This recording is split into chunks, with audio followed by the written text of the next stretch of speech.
Chicos, primer momento vamos a trabajar con las exposiciones.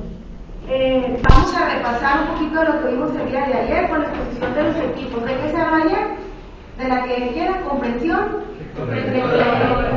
Muy bien. Trajeron su ejercicio, su cuadrito, algunos equipos, estuvimos repasando las preguntas. La primera pregunta, ¿qué es lo que nos decían? ¿Qué era qué?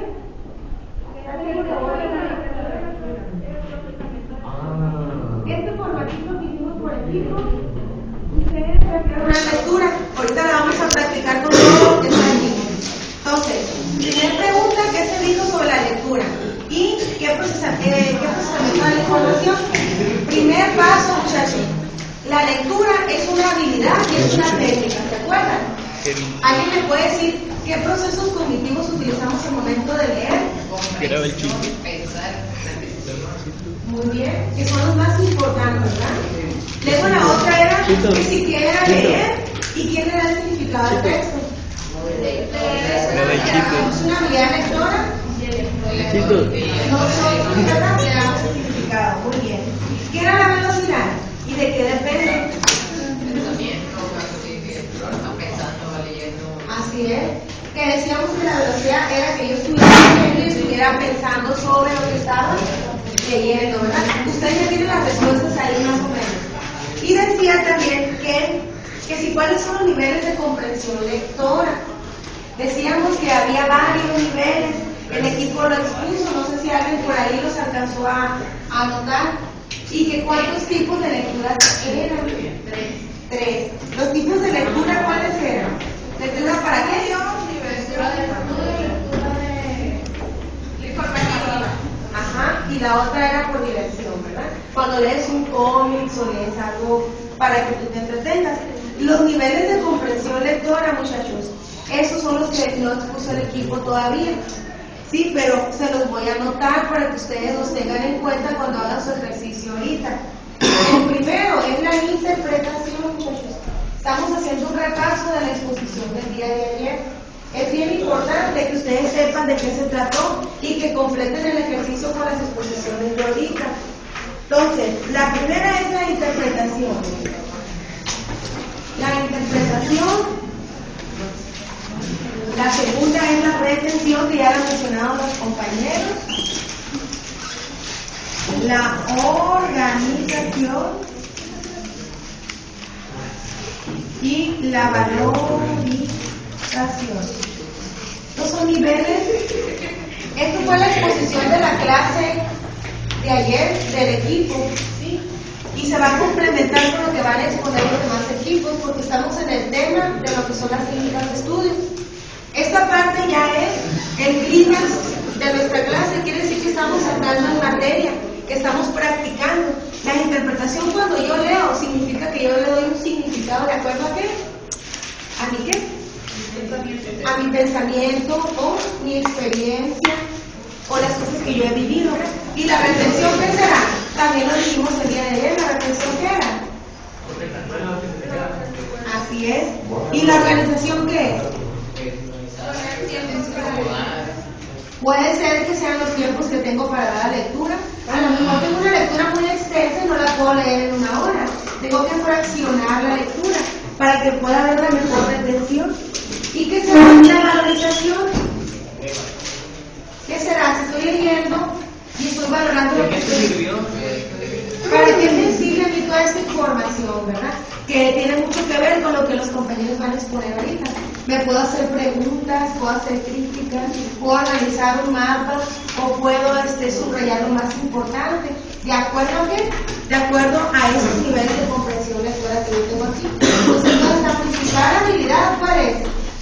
La comprensión lectora, ¿verdad? De ahí para allá, todas las demás técnicas se suceden a las mismas, es decir, dependerán del nivel de comprensión lectora.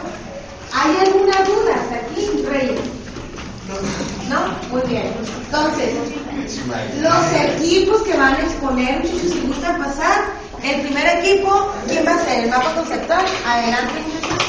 Todos los demás bien atentos, ¿de acuerdo?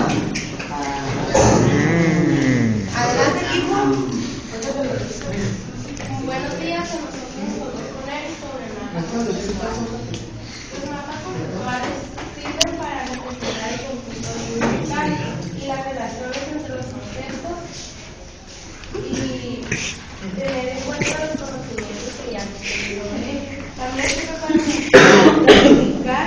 y regular las estrategias en el proceso de aprendizaje.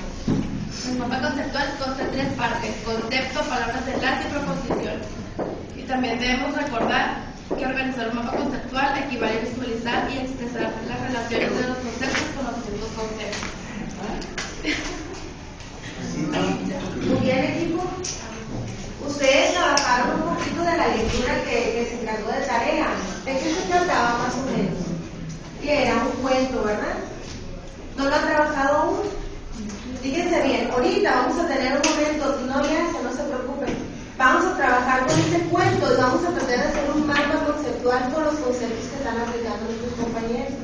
¿Qué quiere decir? Que tengo que poner ahí la idea más importante, porque ahí dice que me sirve para 3, ¿sí? Que son conceptos, palabras y ¿qué dice lo último? Y proposiciones.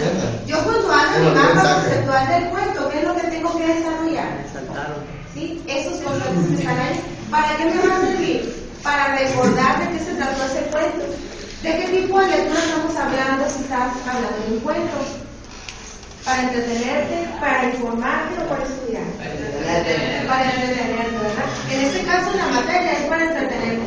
Si fuera de taller de lectura, a lo mejor fuera para estudiar. ¿Sí? Muy bien, equipo, un aplauso para el equipo, por favor.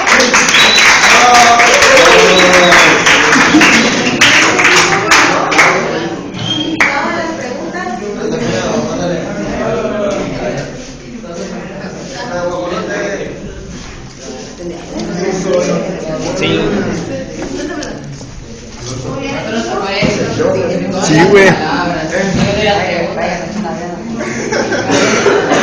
Pero primero hay que saber qué es una pregunta. Una pregunta es un conjunto de palabras con las que se pide una información determinada. Se pronuncian con una entonación particular y se escribe entre los signos de interrogación. Cuestión, interrogación. Preposición con que expresamos algunos lo que deseamos saber, rogándole o mandándole a la vez que nos informe de ello. Preguntas claves. Las preguntas claves son preguntas indispensables para recuperar toda la información.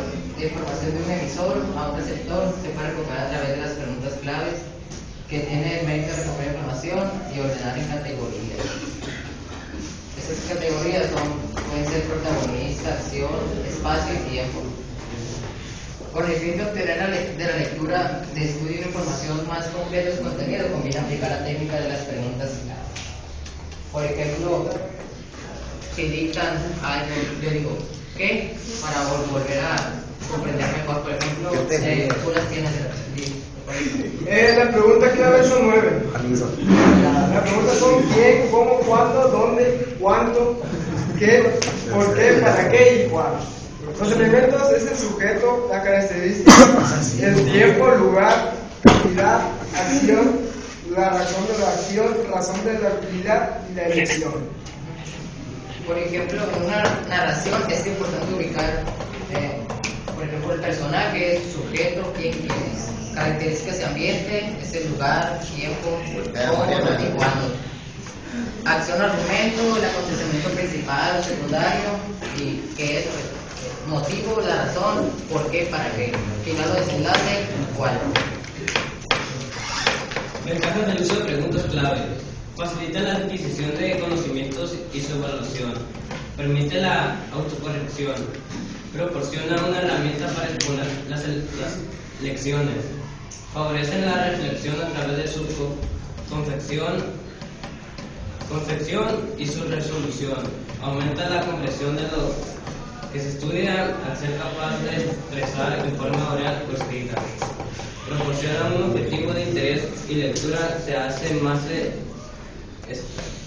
eficaz, indica cuál es el centro de interés y lo que hay que buscar en cada tema. Favorece la atención y la concentración. La omisión de algunas preguntas clave dificultará una información completa.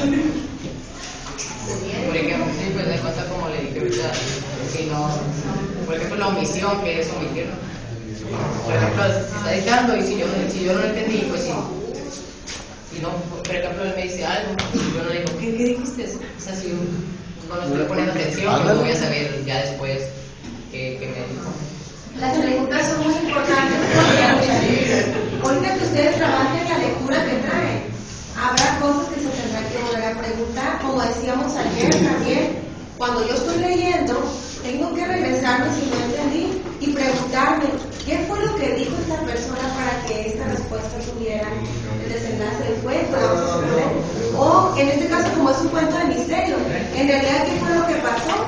Si la persona que estaba al principio donde se ahorcaba era o no la persona que estaba después como un fantasma.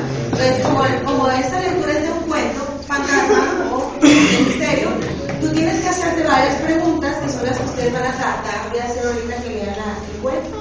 Se trata de que utilicen las preguntas. Por eso cuando nosotros ponemos exámenes, los maestros, tratamos de recordarte lo más importante de la clase. Y a veces, si se nos fue alguna información que nosotros no preguntamos, o no vinimos, o no hicimos una tarea, existe una laguna, ¿verdad? Entonces, ¿qué hacen las preguntas allá, compañeros? ¿Qué hacen las preguntas? Reafirman el conocimiento. Me ayudan a recordar en qué ando bien y en qué no ando tan bien para que me quede clara la información, ¿verdad? Entonces, ¿algo más el equipo? Sí, es. Si tienen una pregunta. Si tienen una pregunta para el equipo, para que utilicen. ¿Cuántos tipos de preguntas hay? 9 básicas, ¿verdad? Las felices comadres le llamamos muchas veces, ¿verdad? Porque es la del periodismo, es lo que utilizan en los noticieros. ¿Quién fue? ¿Cómo fue? ¿Para qué lo hicieron? ¿Quién estuvo? ¿Se acuerdan? En una noticia, estas son las preguntas básicas. Bueno, muy bien.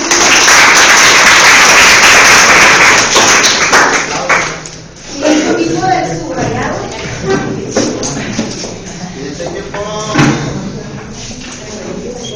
Pues nosotros hablamos de subrayado y pues el subrayado es principalmente marcar las cosas esenciales en un texto. Así solo al leer las cosas marcadas nosotros podremos recordar de qué se trataba el texto. A veces demostrado que la memoria se fija y solo recuerda las cosas que resaltan. Así que cuando leemos las cosas que marcamos y que resaltamos, no es más fácil recordar algún dato. También sirve para mantenernos despiertos y concentrados a leer. Estamos marcando y también estamos manteniéndonos despiertos y aprendiendo todavía más. Y pues al leerlo subrayado, pues recordamos más de qué se trataba. Cuando leemos lo que está subrayado, nos sirve, por ejemplo, al momento en que vamos a hacer un resumen, escribimos solamente lo que está subrayado, que es lo más importante, y es un resumen más corto y tiene más cosas para nuestro beneficio, no tiene más. O cuando vamos a platicar sobre un texto, por ejemplo, en una exposición, si leemos lo que está subrayado, nosotros también nos entienden.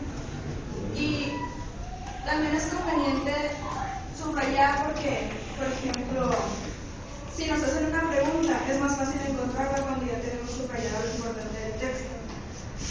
Nos ayuda a fijar la atención porque cuando subrayamos tiene que ser con un color diferente al de la letra y eso nos llama más la atención. Y fortalece el estudio porque estudiamos eso y es lo más importante, que es lo que ponemos en el examen. Muy bien, equipo. ¿Algo más?